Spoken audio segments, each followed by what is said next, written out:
One thing we rarely talk about, especially as men in the church, is how we all come from vastly different backgrounds, but we still have a charge, or are charged rather, same difference, to fit into a certain mold, or we feel as though we're at least charged to fit into a certain mold and look a certain way and present a certain way.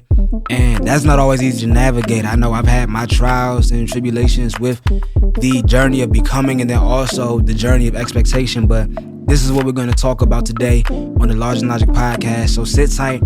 Let's dig into it a little bit.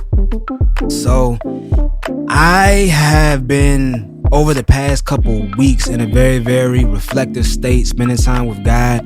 I've been spending a lot more time in the Old Testament and just being able to sit with the true nature of people, of course, but seeing how complex it's really been in terms of where man has started and then where we are now, and realizing that through all the complexities, we're really not that different than the first guys that we see who were doing the craziest things, killing their brothers, being these lustful, raping, pillaging, crazy guys. We still see all the stories today, and then we also know the things in our own lives that we have done, whether it's not as heinous as doing those sexually illicit things and, taking lives, but we still may be gluttonous, we still are prideful, still angry, just still these very, very broken and not all the way put together men. But coming from all these different backgrounds, especially us men of God, all try to make the best out of the wisdom that we have right now in the seat that we sit in. And I was watching a podcast today, or I guess a little sit down talk. Kirk Franklin has this sit down. I think it's called Den of Thieves, I think. I'm going to link it down below. I forget the exact name, but it was so impactful to see these guys that, of course, are figures in the Black community having these conversations about manhood and fatherhood and what it means to them and their experience with their fathers and different things. And what it highlighted to me was the degree to which we don't take the time to celebrate, but then also just recognize each other's differences. And I think that is in large part because as a culture, we really haven't had time to completely sit and put all the differences on the table and sift through them, honor them, talk about them, celebrate them, pull away from them. We really haven't had time as a culture, as a people. But I think it's so important, to really understand that in 2025, we have some Black men who grow up in households of both of their parents, and they had an amazing childhood, and they had everything they could have ever wanted, physically, spiritually, and, just mentally, cerebrally, relationally, all of that. And then you have other ones who didn't have any parents at all. Some might have grown up with their father. Others may have grown up with just their mother. Some of them might have had a sibling raise them. Some of them may have lived with grandparents or cousins and aunties and uncles, play aunties and uncles, godparents. Everybody has a different story, and seeing how those things really do shape you as a man. Some of us, we've dealt with sexual abuse in the past. We've dealt with physical abuse in the past. We've dealt with mental abuse in the past, and all of that affects us when we're coming to God and trying to show up in the church. You know what I'm saying? We have guys who all they ever knew was the streets, and now they're trying to figure out this whole discipleship thing with the help of the Father and discipleship and brethren. But nonetheless, it's complex and it's hard, and we don't talk about it. And I know, at least for me, one of the biggest things that has been a challenge for me is because of my experiences, seeing the things that I know for a fact are going wrong, even in the church, going on around me. And it's like I'm trying to yell at the top of my lungs, like, yo, does somebody else see this stuff? And everybody else, either because of the culture, because of the way things are, it's like I'm the only person that can see this stuff. But then at the same time, I see my brothers and sisters go through the exact same thing, but it's because we're seeing things from the vantage point that we sit in. And not that that's okay, but I'm just saying it's normal. And I think that it does deserve due attention. I think that we should kind of work to shift that. But that's not necessarily the topic of today's episode or installment. What I want to call attention to is just the fact that I understand that just like I have a story and I come from somewhere, you do also. And it deserves to be fleshed out. And it's not even just for the sake of fleshing it out so that it can be out there. But the thing about it is a lot of times when we don't flesh out our stories, when we don't talk about where we came from, when we don't ever deal with the inputs that made us who we are physically, a lot of times we can't even turn those things over to God and let him do something with them because we try to ignore them and act like they're not there, bruh. And the thing about trauma is that it will creep up on you in the time when you least expect it and the time when you want it to creep up the least. And I can say that from experience. There's things that haunt me today that I wish to God they didn't, but I'm still dealing with them and I'm still continuously trying to turn them over to God as I'm facing them and as they're presenting themselves and as I'm becoming aware of them. And it's not an easy thing, but what I realize is mine may be different from yours. And so me as your brother, when we talking, I want to hear about yours just like I know you want to hear about mine. I want to give you space, not to give those things and just tell them to me so that I can do something about them, but so that you know for a fact that number one, it's okay to say it. And then once you say it to me, you can say it to the God who can actually do something about it. I can give you my tips. I can give you my 2 cents. I can do all of that. You know what I'm saying? I done had some experiences. I done did some things in my life that, shoot, a lot of men will probably never have to experience. And I pray that they never do, because a lot of people don't make it out of those type of situations, whether it be mentally entrapped situations, physically entrapped or dangerous situations, what have you.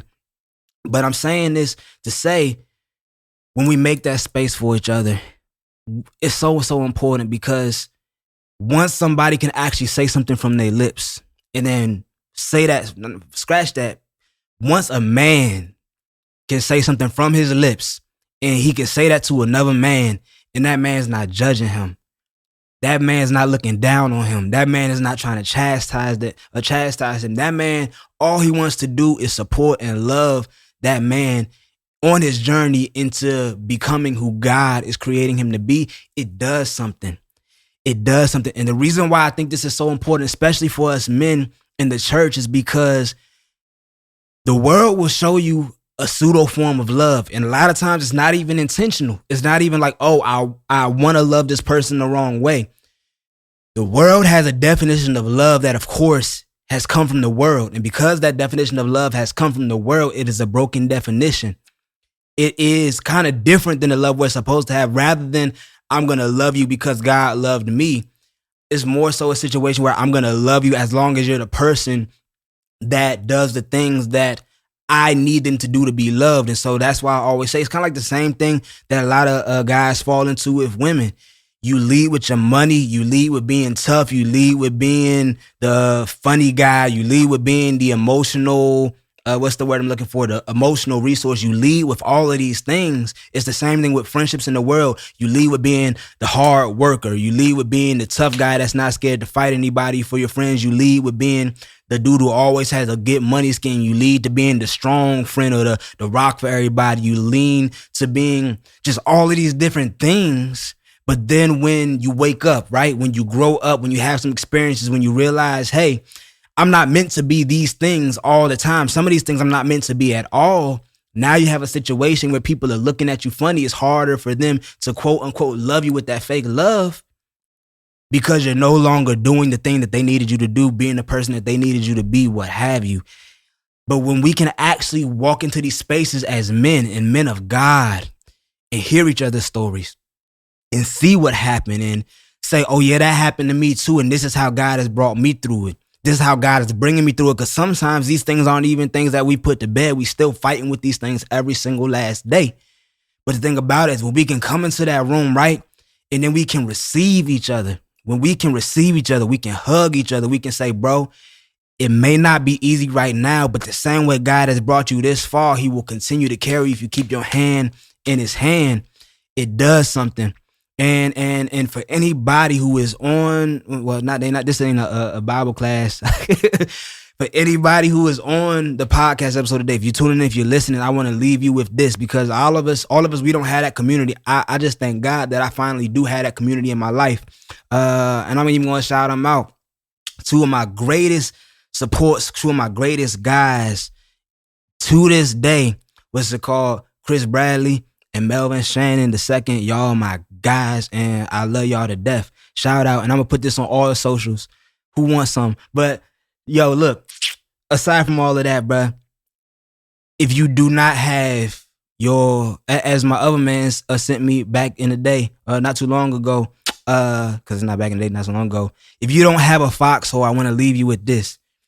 Proverbs chapter 3, verses 5 through 6, it says, trust in the Lord with all your heart and lean not on your own understanding.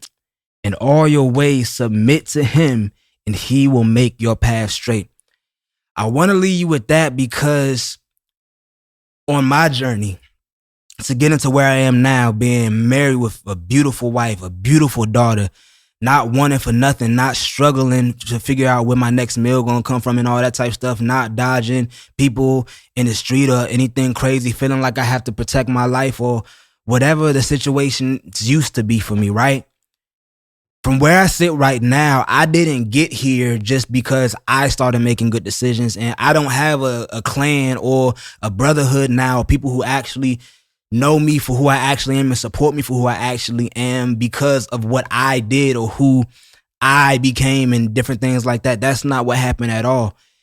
It's when I decided, not even I decided, well, yeah, because it is a decision. Once I understood and then decided to predicate my life on the fact that Jesus Christ is the Son of God and rose from the dead for my sins. And if I obey him, that I can not only be clothed in him and be able to see God's face one day, but that on this life, my life can actually make sense. When I began to lean into Christ, right, and he began to make my path straight, all the pieces started falling into the pot. Everything just started working together for the good. And the crazy thing is, I'm not going to act like the gears weren't a little greasy and that some smudge didn't have to get pushed out on the way. Everything wasn't all peachy and perfect, but what I'm saying is I would not have anything that I have right now if I did not align myself and become obedient to Christ.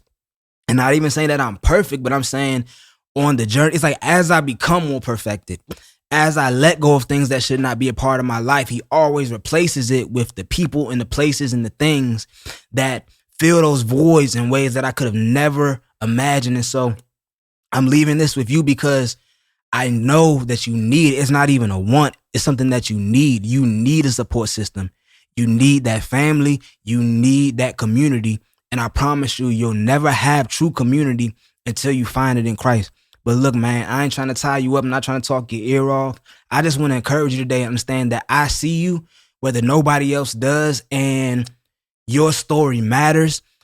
And until you face it and you have guys around you that can walk in that mess with you, God will carry you. But the sooner you allow God to truly work in that situation, you'll be crazy. It's so crazy who you will meet. And it is so crazy the transformation that you'll undergo once you allow God to start putting all those pieces together for you, bro. But until the next episode, until we speak again, stay strong, stay prayed up, stay obedient. Stay obedient, stay obedient, stay obedient, and watch God do everything he promised you he would do. Once again, my name is Avery Taylor. This is the Larger Than Logic podcast, and I'm so glad you've allowed me to be a part of your journey.